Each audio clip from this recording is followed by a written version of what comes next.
Bismillahirrahmanirrahim. Assalamualaikum warahmatullahi wabarakatuh. Alhamdulillah. Alhamdulillahilladzi anzala ala 'abdihil kitaba wa lam yaj'al lahu 'iwaja. Qayyiman liyundhira ba'san syadidan min ladunhu wa yubashshiral mu'minina alladzina ya'maluna sholihati anna lahum ajran hasanah. Asyhadu an la ilaha illallah wa asyhadu anna Muhammadan abduhu wa rasuluhu la nabiyya ba'dah. Allahumma shalli wa sallim wa barik ala sayyidina Muhammadin wa ala alihi wa ashabihi wa dzurriyyatihi wa man tabi'ahum bi ihsan ila yaumiddin. Ma'asyiral muslimin, ayah bunda, pemirsa IBS TV yang dimuliakan Allah Subhanahu wa taala. Alhamdulillah, segala puji bagi Allah yang telah melimpahkan begitu banyaknya nikmat pada kita semuanya. Mudah-mudahan dengan nikmat yang Allah berikan kepada kita, kita dapat membuktikan tanda syukur kita kepada Allah Subhanahu wa taala. Salawat dan salam marilah kita haturkan kepada qudwah kita Nabi besar Muhammad sallallahu alaihi wasallam yang mengucapkan Allahumma sholli ala sayyidina Muhammad wa ala ali sayyidina Muhammad. Mudah-mudahan dengan kita memperbanyak bersalawat kepada Nabi kita Nabi besar Muhammad sallallahu alaihi wasallam, mudah-mudahan kita mendapatkan syafaatnya, rekomendasinya nanti di yaumil akhirat. Ma'asyiral muslimin, ayah bunda, pemirsa IBS TV yang dimuliakan Allah Subhanahu wa taala. Kalau kita ingin sukses dunia akhirat untuk diri kita, anak-anak kita, keluarga kita, maka kita dekatkan kepada Al-Quran. Mungkin banyak di antara kita bangun tengah malam atau bangun jam 2 atau jam 3, namun dalam keadaan yang masih lemas, kemudian dalam keadaan yang masih lemes, ngantuk, kemudian badan dalam keadaan yang masih bau. Bahkan kami pernah menyaksikan, pernah menemukan seorang bapak-bapak di Tran yang terlambat sholat subuh. Kemudian dia memakai celana pendek, kemudian memakai kaos singlet. Selesai sholat, kami sampaikan kepada saya, siapa bapak itu? Pak, kenapa kok pakai celana pendek dan pakai singlet? Loh, Pak, kan sah. Memang iya, dilihat-lihat memang sah. Kenapa celana pendeknya masih menutup aurat di bawah lutut? Namun persoalannya bukan sah tidak sah, namun layak atau tidak layak kita sebagai manusia menghadap kepada Tuhan kita. Sanggup kita menghadap kepada bupati, pada gubernur, bahkan kepada presiden memakai singlet dan celana pendek. Lalu bagaimana dengan sikap kita? Bagaimana mungkin doa-doa kita akan dikabulkan oleh Allah Subhanahu wa taala? Ayah bunda, pemirsa TV IBS yang dimuliakan Allah Subhanahu wa taala.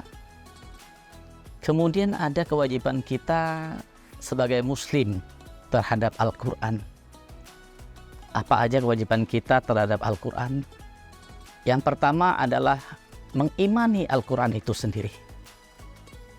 Apa yang diimani? Banyak sekali kandungan Al-Quran. Ada sains, namun di kesempatan pada hari ini akan disampaikan yang perlu kita imani adalah, yang pertama adalah sesuatu yang gaib. Allah itu gaib, malaikat itu gaib, jin itu gaib. Percayakah kita dengan itu semuanya? Dan bahkan orang-orang Eropa, mereka bergelar profesor, mereka mengandalkan akalnya, mereka mengatakan menurut pengetahuan modern sekarang ini, sesuatu itu ada apabila bisa disentuh dan dilihat. Maka Tuhan itu tidak ada menurut mereka. Mereka ateis. Maka tampillah pemuda yang cerdas. Wahai profesor, apakah akal itu ada? Lalu dijawabnya oleh profesor, akal itu ada. Lalu di manakah akal itu, profesor? Apakah bisa dilihat? Profesor itu terdiam. Apakah bisa disentuh? Maka kata pemuda itu, profesor tidak berakal. Jadi sesuatu itu yang tidak ada, tidak menunjukkan sesuatu itu tidak ada. Kita lihat apakah listrik itu ada? Ada. Apakah bisa dilihat? Tidak bisa dilihat. Disentuh, mati kita. Maka sesuatu yang tidak ada itu membuktikan dia itu ada adalah ciptaannya. Bagaimana mungkin ya bangunan seperti masjid ini begitu indah, atapnya, kubahnya ada. Bagaimana mungkin dengan langit begitu indahnya? Lalu siapa yang sanggup menciptakan langit tanpa tiang?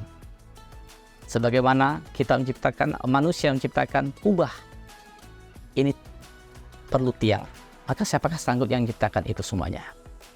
Kemudian apalagi yang perlu diimani dari Al-Quran ini? Yang kedua adalah cerita-ceritanya. Banyak sekali kandungan Al-Quran adalah kisah-kisah atau cerita-cerita. Bahkan Rocky Gerung mengatakan Al-Quran itu adalah fiksi. Lalu ada sebagian manusia sebagai umat muslim mengatakan mereka marah. Ternyata memang iya, Al-Quran itu adalah fiksi, cerita-cerita, namun tidak fiktif. Fiktif adalah cerita yang tidak benar. Maka Al-Quran adalah kumpulan dari cerita-cerita. Cerita itu terbagi menjadi dua. Yang pertama adalah cerita masa lalu. Kisah Nabi Adam, 25 Nabi, kemudian ada disebutkan jumlah Rasul ini 313. Bahkan disebutkan jumlah Nabi 1264 Nabi. Kisah Ashabul Uhdud, percayakah kita dengan itu semuanya? Kisah Nabi Musa bahkan diabadikan dalam Al-Quran. Bahkan sampai sekarang arkeolog bukti sejarah ditinggalkannya, yaitu bumi Fir'aun Ramses IV. Ini bukti sejarah bahwasanya percayakah kita dengan itu semuanya? Ini cerita masa lalu. Bagaimana dengan cerita yang akan datang? Percayakah kita, orang yang muslim, orang yang beriman, yang beramal soleh akan hidup di surga selama-lamanya? Kemudian orang yang kafir, yang ingkar pada Allah, akan hidup di neraka selama-lamanya. Percayakah kita itu semuanya? Kemudian kewajiban kita yang kedua terhadap Al-Quran adalah membacanya. Rasulullah SAW mengingatkan kepada kita, Man qara'a harfan min kitabillah falahu bihi hasanah. Barang siapa yang membaca Al-Quran, maka baginya satu kebaikan, satu pahala. Kemudian Rasulullah melanjutkan, Laisa aqulu alif lam min harfun. Tidaklah aku mengatakan alif lam itu satu huruf. Walakin alifun harfun. Alif itu satu huruf. Lamun harfun. Lam itu satu huruf. Wa mimun harfun. Mim itu satu huruf. Masing-masing huruf dikalikan 10. Wal hasanatu bi asri amsalha. Dan kebaikan alif lam yang kita baca 30. Lalu bagaimana dengan Al-Quran? Dengan ketika di bulan Ramadan ini akan dikalikan lagi 10. Wal hasanatu bi asri amsalha. Kemudian bahkan Rasulullah mengatakan, Iqra'ul Qur'ana, bacalah Al-Quran. Fa inna ya'ti yaumul qiyamah syafi'an li ashabihi. Bacalah Al-Quran. Maka sesungguhnya nanti Al-Quran akan menjadi syafaat bagi orang yang membacanya. Kemudian kewajiban kita yang ketiga adalah belajar dan mengajarkan Al-Quran. Rasulullah mengatakan, khairukum man ta'allamal Qur'an wa 'allamahu. Jadi kewajiban kita sebagai muslim adalah belajar dan mengajarkan Al-Quran. Apa yang perlu diajarkan? Banyak sekali. Sudahkah kita perhatikan bacaan Quran kita? Sudah sesuaikan dengan makharijul huruf? Sudah sesuai dengan sifat-sifat huruf itu sendiri? Bahkan hukum-hukumnya. Kalau belum sesuai, maka kewajiban kita untuk belajar. Kemudian kita ajarkan kepada anak istri kita. Kalaupun tidak sanggup di antara kita, kita antarkan anak kita ke tempat orang yang pandai mengaji. Lalu bayarlah. Ironis sekali di antara masyarakat kita, ketika anaknya tidak pandai bahasa Inggris, didatangkan guru bahasa Inggris. 600.000 dibayarkannya. Ketika anak kita tidak pandai matematika, didatangkan guru matematika. 800.000 dibayarkannya. Ketika anaknya tidak pandai main musik, didatangkan guru musik dari Yamaha, 1 juta dibayarkannya. Namun ketika anak kita tidak bisa mengaji, kita antarkan ke masjid. Kita antarkan kepada orang yang pintar bisa ngaji. Namun ketika membayarkan 100.000 berat, 200.000 berat. Ini non sekali. Kemudian kewajiban kita terhadap Al-Quran, belajar, apalagi yang perlu dipelajari. Yang kedua adalah bahasa Arabnya. Sekarang ini umat muslim mulai dipisahkan dengan agamanya. Orang yang belajar bahasa Arab. Mereka masuk pesantren sebutnya kartun, kandal gurun. Padahal pernah suatu ketika pastor ditanya oleh pengikutnya, "Wahai pastor, kenapa di antara anak-anak kita tidak pernah ada yang hafal Bible sebagaimana orang muslim? Mereka hafal 30 juz, mereka hafal 20 juz, mereka hafal 10 juz, mereka hafal sejuz. Kenapa di antara anak-anak kita tidak ada yang hafal Bible?" Pastor pun tidak bisa menjawab, terdiam. Apa sebabnya? Karena mereka tidak mempunyai bahasa persatuan. Bible ketika berada di Palestina, ini berbahasa Ibrani. Bible ketika berada di India, bahasa Urdu. Ketika di Cina, bahasa Mandarin. Ketika di Indonesia, bahasa Indonesia. Namun Arab, Al-Quran, ketika berada di Arab berbahasa Arab. Ketika di Inggris berbahasa Arab, ketika di Cina berbahasa Arab.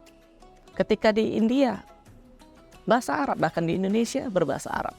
Maka benarlah kata Allah dalam surah Yusuf ayat yang kedua, "Inna anzalnahu Qur'anan Arabiyyan la'allakum ta'qilun." Sesungguhnya aku turunkan Al-Quran dengan berbahasa Arab supaya kalian berakal.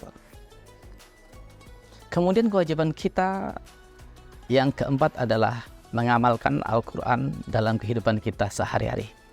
Banyak sekali hukum-hukum yang terdapat, baik itu muamalah antara manusia dalam jual beli, dalam berinteraksi, bahkan dalam warisan pun diatur dalam Al-Quranul Karim. Maka selayaknya sepatutnya kita melaksanakan hukum-hukum Al-Quran itu dalam kehidupan sehari-hari. Kita ambil salah satunya, Allah menyuruh kita, la tarfa'u sautakum fawqa sautin nabi. Janganlah di antara kalian mengangkat suara melebihi suara Nabi. Dan perintah ini bukan perintah terhadap sahabat ketika itu, namun perintah ini terhadap kita semuanya. Tahukah kita ketika ayat ini diturunkan, bahkan sahabat Umar dan Abu Bakar ketika berbicara kepada Rasulullah sangat halus, sangat kecil, takut. Kalau seandainya suara dia melebihi suara Nabi, maka amalannya akan musnah. Maka ini kita ambil pelajaran dalam kehidupan kita. Kalau kita berbicara, kita haluskan bahasa kita. Ma'asyiral muslimin, ya bunda yang dimuliakan Allah Subhanahu wa taala. Demikianlah tausiah singkat, mudah-mudahan memberi manfaat bagi kita semuanya. Billahi taufiq wal hidayah. Wassalamualaikum warahmatullahi wabarakatuh.